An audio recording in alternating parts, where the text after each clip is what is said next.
Hi everyone, today I'm dictating transcription number 144 at the speed of 80 words per minute. 5 seconds. Start. Sir, I am thankful to the honorable members who have participated in this debate and generally welcomed the measure before the House.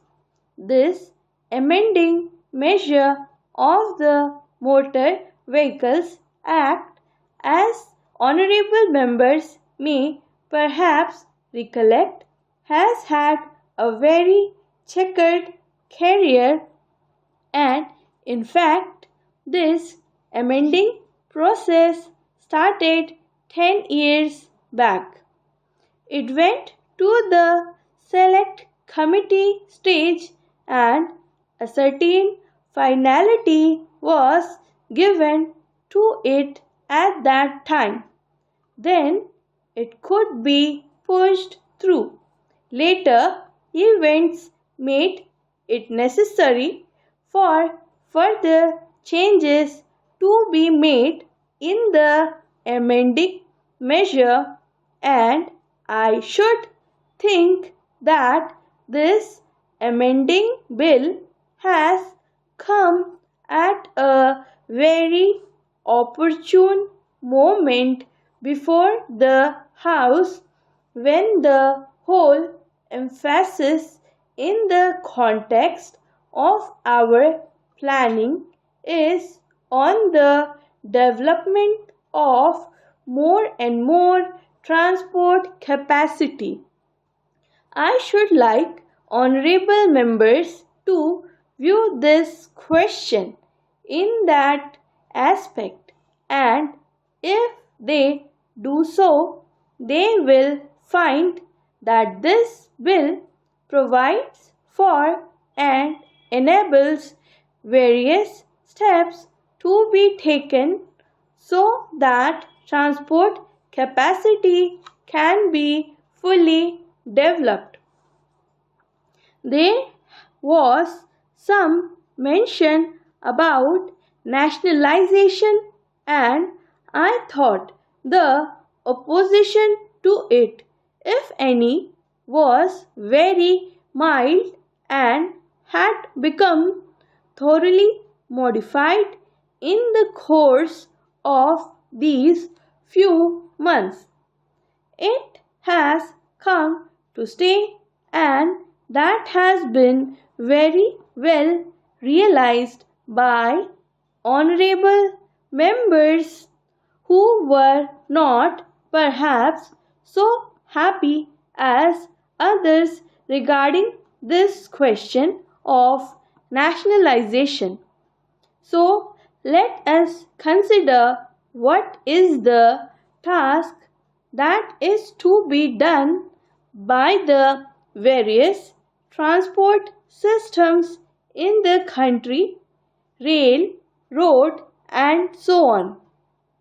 There is a huge task to be performed by all these. They have to go hand in hand and perform this huge task. It is well known that the rail transport capacity that will be generated in the course of the next few years will not be able to move all the traffic. We have said so on several occasions. The allotment of resources for the purpose of railway planning and development falls very much short of these of the requirements. Even as per the original targets, the railways have to expand their capacity by about 42 or 43 million tons, and the additional traffic that will be generated was calculated as 60 and odd million tons. So, even as per the original targets, there was a gap of 17 to 18 million tons. Now, certain targets have undergone an upward revision, for instance, for cement production. It is roughly calculated that the cost of the railway plant will have to go up by another rupees 100 crores to move these additional 50 million tons. So when there is so much to move and when there is so much traffic offering, there is no question of conflict between rail and road transport. Rail and road transport have to join hands and lift the traffic that will be generated. Viewed from this angle, it will be found that there is no conflict. One honorable member referred to this matter and said that the railways should not adopt a dog in the manger policy. I have no difficulty in agreeing with him. The railways do not propose to follow a dog in the manger policy. Perhaps the honorable member does not know that we have taken various steps towards relaxation of restriction or inter-regional transport which he was mentioning. He spoke from experience and said that he was a member of one regional transport authority.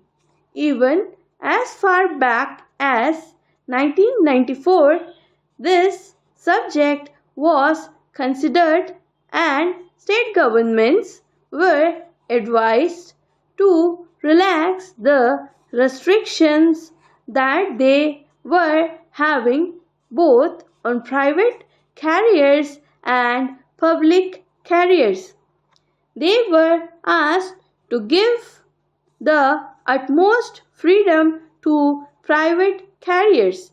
Perhaps the position is not very well realized that in our country the majority of the trucks are only public carriers.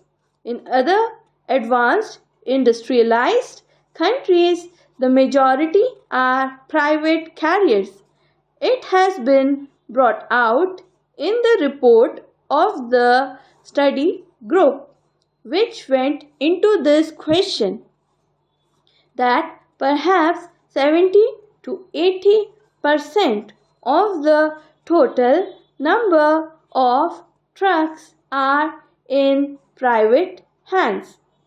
Here also in our country, the various industrial establishments, new and old, can really go in for owning and operating more and more private carriers. They can own a large fleet and can have workshop facilities also, and they need not complain against the railways for not carrying things. So, the indication is that private industries and new plants and new units that are going to be set up can very well go in for owning a large fleet of private carriers which can carry goods over small distances. Of course, over very long distances, it may not be possible to operate private carriers, though even there it will be possible to operate over long distances to some extent. So, there is no question of any conflict, as I said, between rail transport and road transport. Coming to road transport, let us see whether the nationalization policy of the state governments come in the way of expansion of private road transport.